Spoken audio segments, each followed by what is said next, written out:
శుభోదయం. గురుకృపతో శుభం భూయాత్.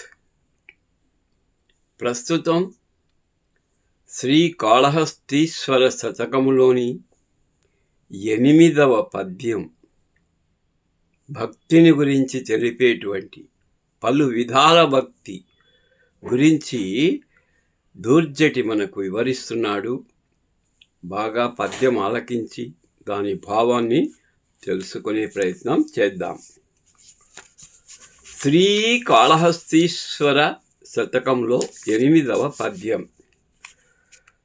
నీతో యుద్ధమున్ చేయనోపన్ కవితా నిర్మాణ శక్తిన్ నినున్ ప్రీతిగన్ చేయంగలేను. నీ కొరకు తండ్రిన్ చంపంగా చాలా నా చేతన్ రోకట నిన్ను మొత్తు వెరతున్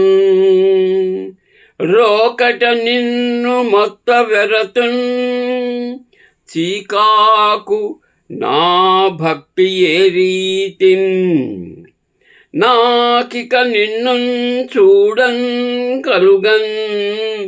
శ్రీకాళహస్తీశ్వర. 4 వ్యక్తులు 4 విధాలుగా పరమశివునితో పోటీ పడ్డారు భక్తితో. అవి ఏమనేది భావంలో తెలుసుకుందాం. శ్రీకాళహస్తీశ్వర కిరాత వేషంలో, వేటగాడు బోయవాని వేషంలో ఉన్న నీతో యుద్ధం చేసినట్టి. ఎవరు నీతో యుద్ధం చేసినది? అర్జునుడు. అర్జునులాగా నేను నీతో యుద్ధం చేయలేనయ్యా. కవిత్వం చెప్పి నిన్ను మెప్పించిన యథావాక్కుల అంటే నీకు సంబంధించినటువంటి అర్థవంతమైన వాక్కులాగా, అన్నమయ్యలాగా. ఎవరు చెప్పారు మంచి వాక్కులు నీ గురించి? అన్నమయ్యలాగా నేను నా కవిత్వంతో నిన్ను మెప్పించలేను.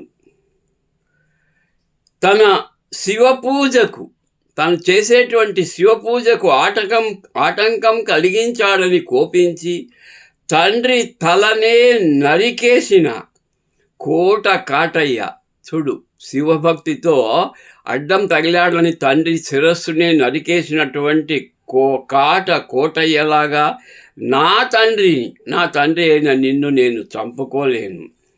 శివభక్తుడైన బాలలింగన్నలాగా, పరుక శివభక్తుడు ఎవరైనా బాలలింగన్నలాగా నిన్ను రోకలితో కొట్టే సాహసం నేను చెయ్యలేను. ఈ 4 విధాల శివభక్తులు ఆచరించినట్లుగా ఆచరించలేనిది నా శివభక్తి. వాళ్ళ 4 నేను ఆచరించలేను. నా భక్తి నాకే చికాకు తెప్పిస్తుంది. ఇక ఏ విధముగా నిన్ను దర్శించగలను? అలాంటి నేను ఏ విధముగా నిన్ను దర్శించగలను, దర్శనము పొందగలను? శ్రీకాళహస్తీశ్వర. ఈ విధంగా 4 రకాల భక్తిని ఇక్కడ దూర్జటి మనకు వివరిస్తూ, వాళ్ళ 4లాగా నేను నీతో పోటీ పడలేను, క్షమించమని, నీ దర్శనం నాకు కలిగించమని భక్తితో శ్రద్ధలతో ఆ కాళహస్తీశ్వరుని వేడుకోవడం మన యొక్క కర్తవ్యం. శుభం భూయాత్.